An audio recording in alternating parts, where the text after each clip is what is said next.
Hello my crafty friends, it's Beverly here over at Crafting Chaos, and I'm here with another video for you how to make this shaped Easter card, and I will show you how to do the different shapes, how to punch it out, how to do the 4 stitching, how to get the element of the bunny for the card, and so on. So this is what we're aiming for, so let's get started.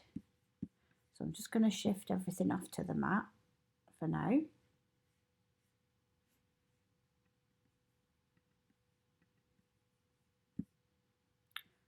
Want to be able to see so that I don't forget to make something. So I'm just moving these off to the side so that I can see the mat and you can see clearly what we're aiming for. Right, the first thing you're going to need to do is bring on a basic shape, and we're looking for one that looks very similar to an egg shape, and it's this one here in the others, and just bring that onto the mat. Now basically this basket was made from that shape, and all we've actually done is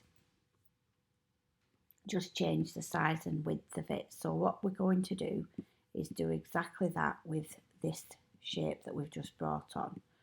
So we're going to make that roughly 3.5 wide by 4 wide. So we're going to try 3.5 by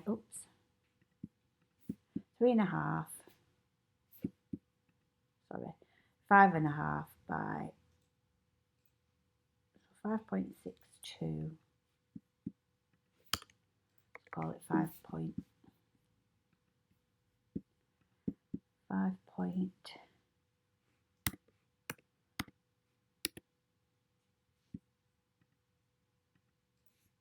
and we want the height at 5.52, so then it's exactly the same as the one that I've got.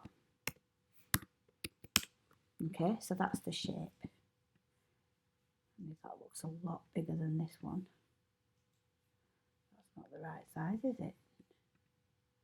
Oh, 5 point, not 6. That's where we're wrong. 5 point. And that is the same size now. Okay, so all I needed to do then was take a duplicate of that and move it to the side.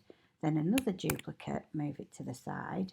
And another duplicate. And what we're going to do now is shrink this one down so we can make a part to cut out for where our handles will go, if you will. So I've just squished it down, and I'm just doing this by eye.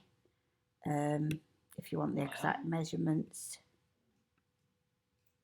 I'll give them to you in a minute. So I've got that at, I'm liking the look of that at about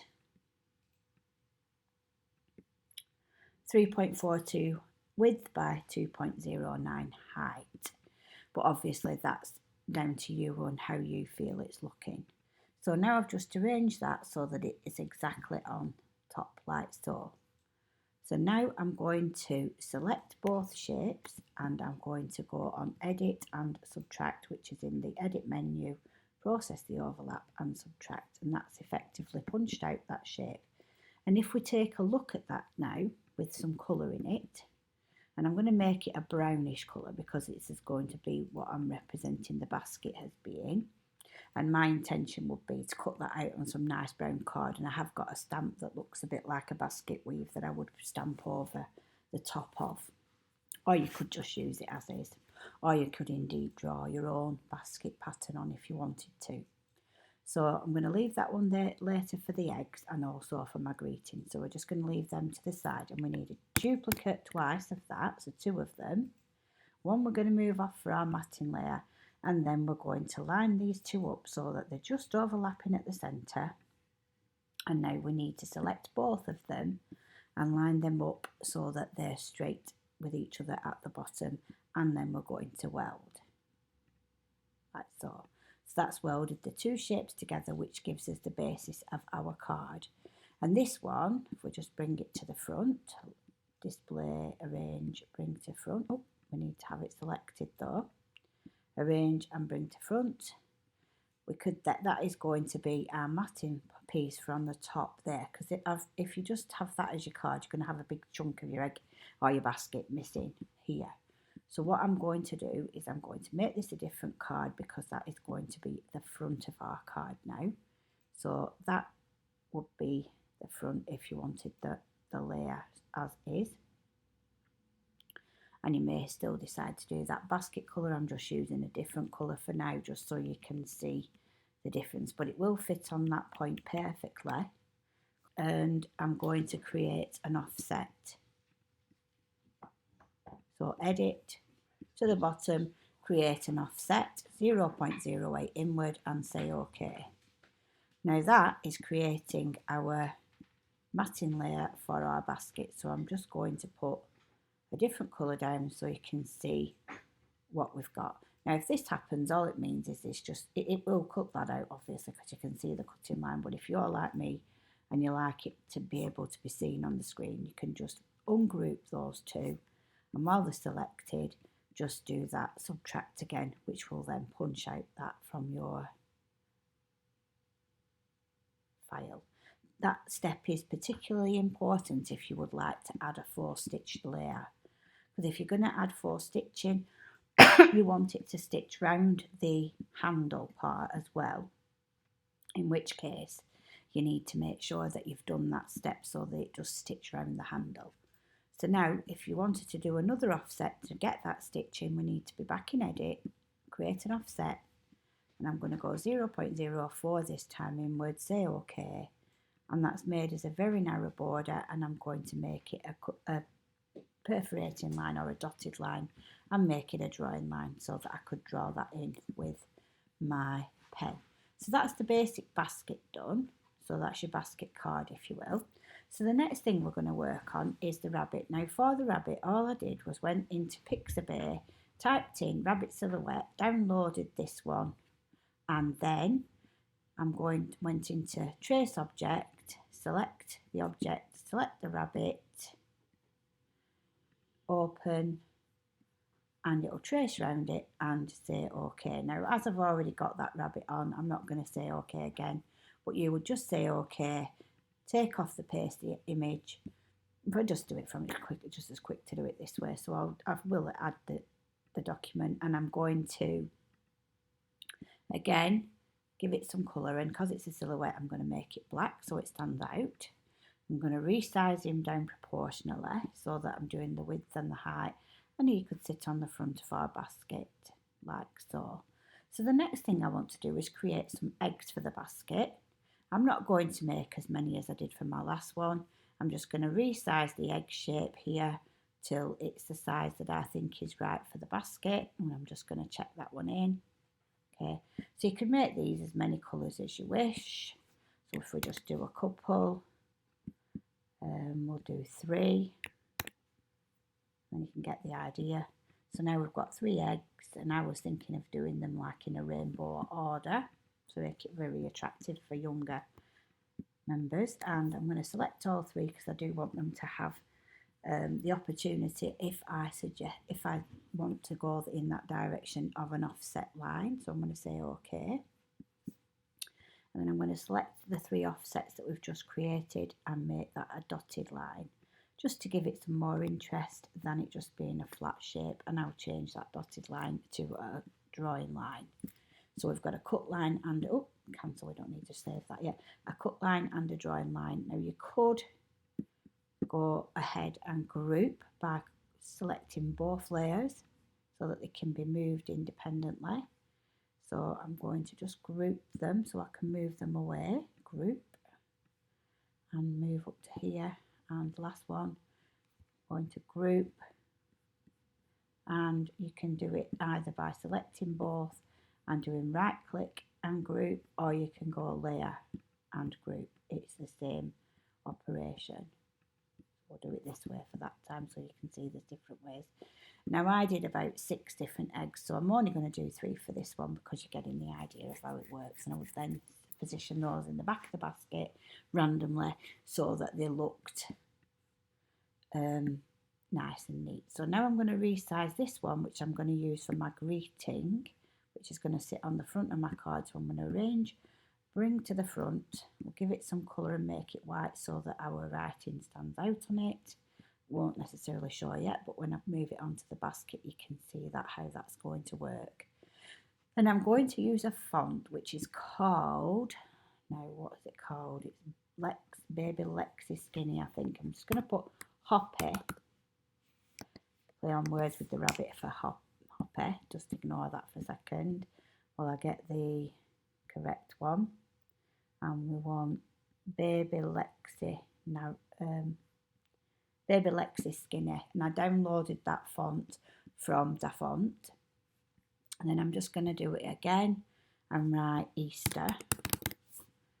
And when I click off, it will give me the sentiment. And I'm going to select both, and then I'm going to line them up centrally to each other, like so. And I'm just going to move that one, scooch it down a little bit. And I'm going to group the two words together, so layer and group. I'm going to make them a drawing file because I want to draw the greeting. And then I'm going to shrink it down a little bit so that it fits nicely within my Easter egg, like so. And again, I'm just going to select both and line them up centrally.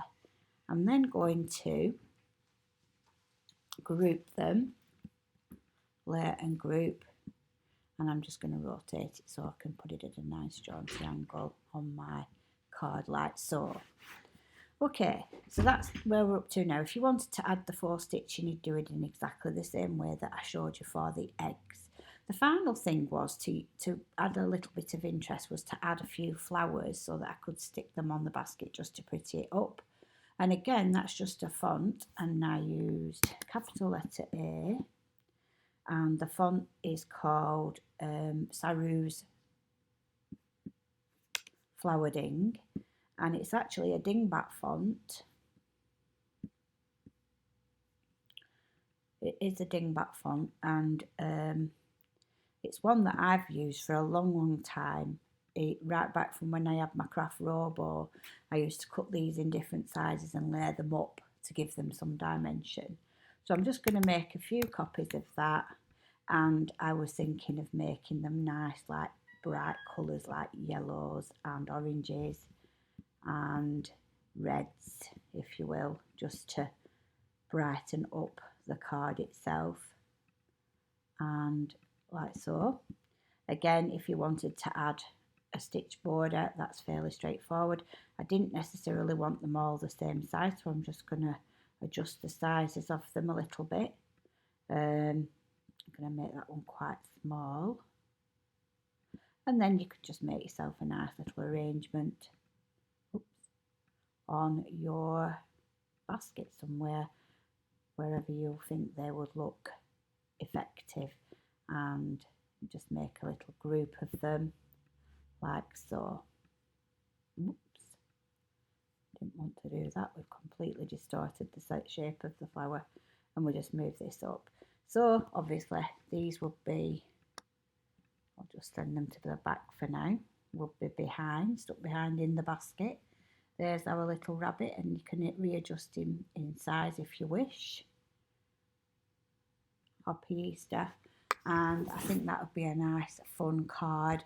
And I was thinking that on the inside you could put like maybe a little pocket or a gift, to put a gift card in if you didn't want to give eggs, because I'm conscious about giving younger children in my family too many eggs, because they do seem to get too many. So I like sometimes just to include a small voucher, like for Amazon, maybe a £5 voucher, which then they could use to buy a book or something similar. Okay, so that's how you would make the file. There's only one other thing that I could show you how to do, and I'll just go through that with you now that I've not done. And that's if you wanted to have your scan and cut do the scoring for you as well. What you could do if you wanted to do that is, first of all, go onto the grid space in Artboard here at the bottom, and then we'll have it snapped to grid, and I'm going to move it down so we can get it away from those other pieces, and make sure that it is lined up to a grid line. Then we can use